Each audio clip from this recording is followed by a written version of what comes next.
Hi everybody. I've spent the past 2 weeks in quarantine in South Korea, and I wanted to share what the experience was like coming up.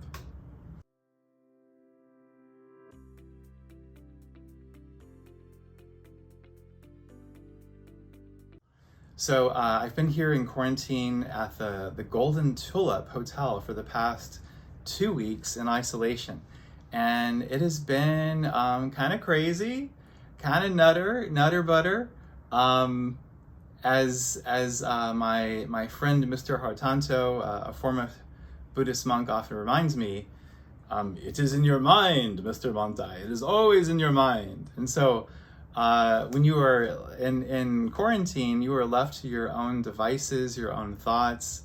You are basically left to confront the inner recesses of your mind. And so actually, I've been practicing a lot of meditation. And I've actually been continuing to teach meditation as I teach online with my students, as I teach remotely. And I've also been practicing Qigong. My friend Marissa has a great website.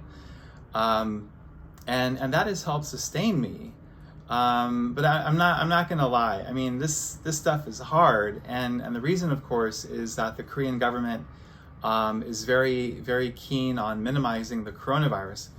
And the Korean government's policies have been pretty much the mirror opposite of my home country, the United States. In the United States today, for example, if I were to arrive back in America tomorrow, there's no quarantine. There's just the assumption that you're okay and you can go about your own business. But in South Korea, they want to really nip this in the bud. And so for all arrivals, foreigners, domestic arrivals, you've got to isolate for 2 weeks, either at a family member's house if you have family here, or in a hotel if you don't. And what I thought I'd do in this video is I'll give you a tour of the hotel room that I'm in. You can see a little bit of it right now.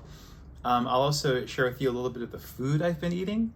And I thought we'd close with a loving kindness meditation for everybody still in the grips of the pandemic, because although a vaccine is thankfully near and here on the horizon, it's going to be probably for a lot of the world at least another year before we're all vaccinated.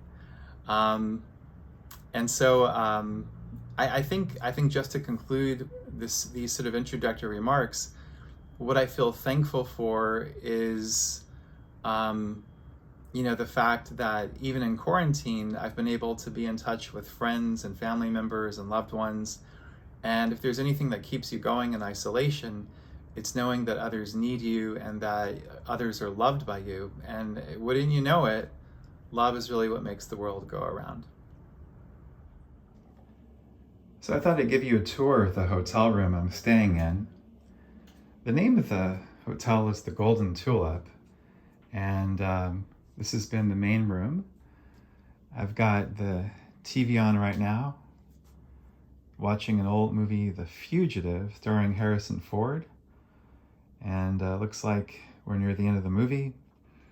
And the room has a queen-size bed. And this is where I've been camped out, where I'll be watching TV sometimes. And the view has been of some mountains, and it's a spring day, or a spring-ish day today in Seoul. You can see that we're near a bus depot below, and we're actually near a resort called Everland, which is sort of a Korean version of Disneyland. And you can see the mountains ahead, and it's a bit of a hazy day today. And the haze is actually a side effect of air pollution in Korea. And interestingly enough, also air pollution from China, which is nearby. And the air blows over from China, and there's really not much people in Korea can do about it.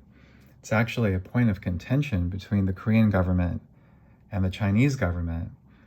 The Chinese government doesn't really want to admit fault, and so they say it's actually Korean car pollution.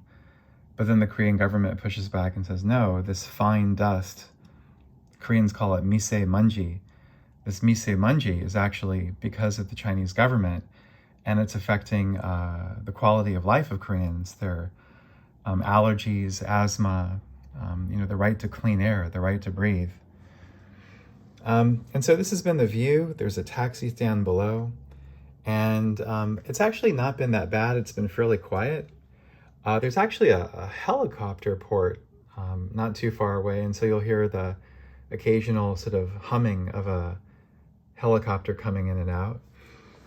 And there's been sunlight in the mornings, and I'll sort of sit up here by the windowsill or by the bed and bask like a cat just to get my morning vitamin D. And if I turn the camera, you can see more of the rest of the hotel room. Now, interestingly enough, there's a bunk bed here, and that has unfortunately been there, just sort of blocking the way, and I've used it as a makeshift sort of storage unit.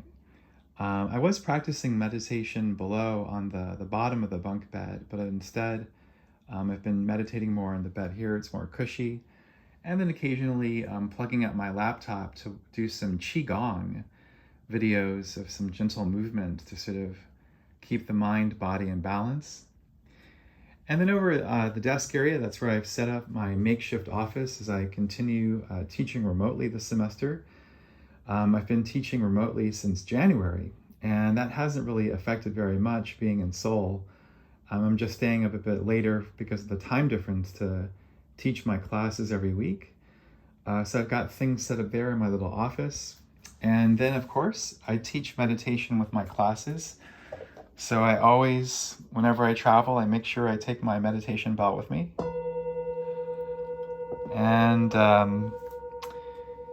And yeah, then over here, you've got your little sink area, and we've got the toilet. It's one of those fangled toilets where you press the button and there's a bidet that water will sort of spritz up.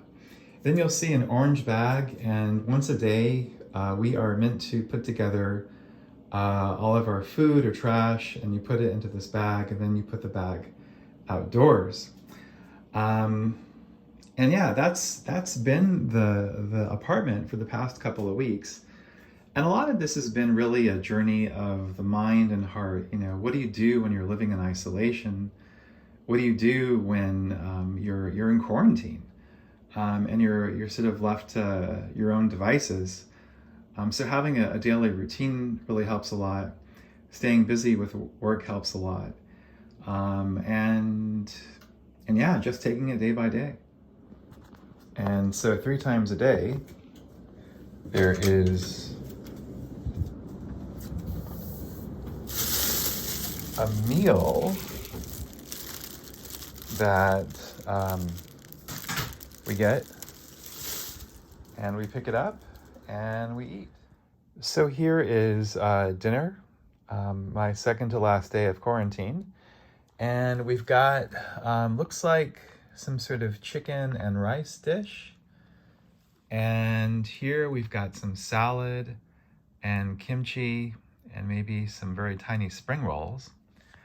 We've got a banana, and every day they give, for every meal, actually a couple of bottles of water. Looks like some orange juice and some soup. And it's all in this bag. And I never managed to finish eating everything. And I miss having the occasional glass of wine or more desserts. They feed you pretty well, basically. Pretty healthy food. And yeah, it keeps you going. And here is lunch on the day just before I'm about to be released from quarantine. And it looks like we've got some sort of compressed meat and rice. And we've got salad and kimchi and some little seaweed things. And then some soup and a banana and yogurt and crackers. And the food is very healthy. I wish I could get some chocolate chip cookies, but that's not on the quarantine schedule, at least not for now. And so in about 12 hours, I'll be out of quarantine. And it's been an intense ride. Being alone, cooped up in a room with a nice view and not so bad food. And you've got the love of others in your mind and heart. And there's plenty to do with remote teaching. It's been intense, but I'd say doable. I wouldn't want to do it again, not until the next pandemic. I shouldn't laugh at that. But I'm still a bit jet lagged, a bit tired, maybe a bit loopy, but still grateful and feeling good. I think if anything, being in quarantine gives me more empathy for the challenges of the pandemic and the appreciation of how different governments can play a different role in ways that they think are right in fighting back against the pandemic. And so in Korea, the nation is united, and quarantine is a part of this process. When I get out of quarantine, I'm going to be wearing my mask every day. Korean society takes wearing a mask very, very seriously, and for that reason, the total infection rate for the nation is relatively low. So life will continue, and hopefully in a year from now, we can all look back all vaccinated and maybe eventually get some perspective on this.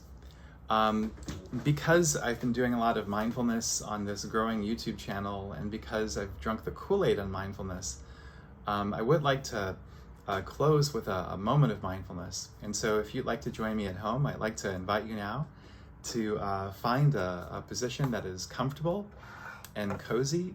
You could be sitting in a chair or on a couch or laying down. You could even be curled up with a loved one. Let me give you a moment to find your position. And I'll just sit here. And I'd like you to join me. I'm going to close my eyes. And let me invite you now just to take a nice, long, deep breath.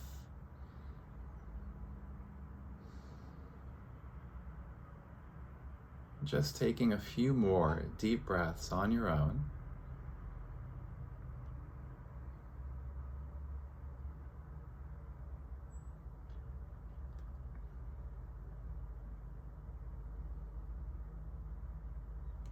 And begin to notice where you are sitting.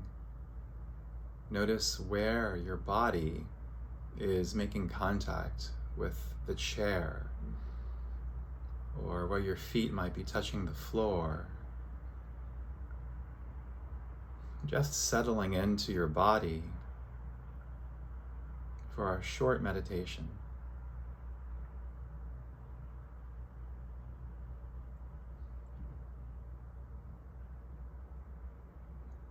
And then gently shifting your awareness to your breath.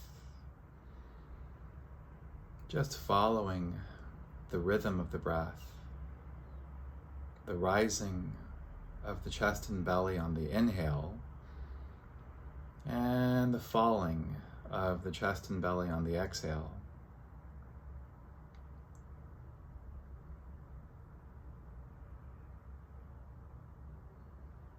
Just following the breath as your object of meditation.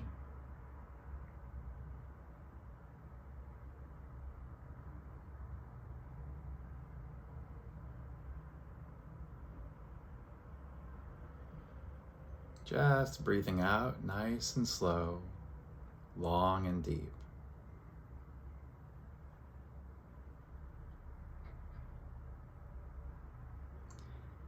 And we'll gently close with a little bit of loving kindness. Just first, if you feel comfortable, just sending thoughts of love and well-being for yourself. You might even place your hand over your chest. May I be well. May I be happy. May I be peaceful.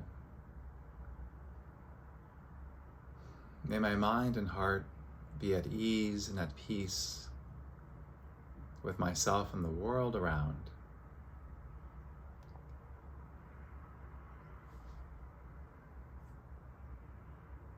And now bringing to mind a loved one. It could be a friend or family member, somebody you work with, somebody you really care about. And just imagine sending that person your love and well-being. And if you feel comfortable, even repeating after me, may they be well. May they be happy. May they be at peace and filled with ease.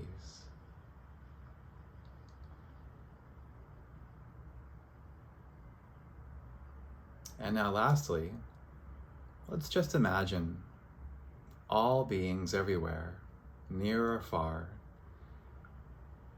just anybody who might need our love and compassion right now. And if you feel comfortable repeating after me, may we all be well. May we all be happy. May we all be filled with love and peace. And in a moment, I'm going to ring the meditation bell. And when I do, I just want you to know, you can always find this inner peace, this inner well-being by following the breath.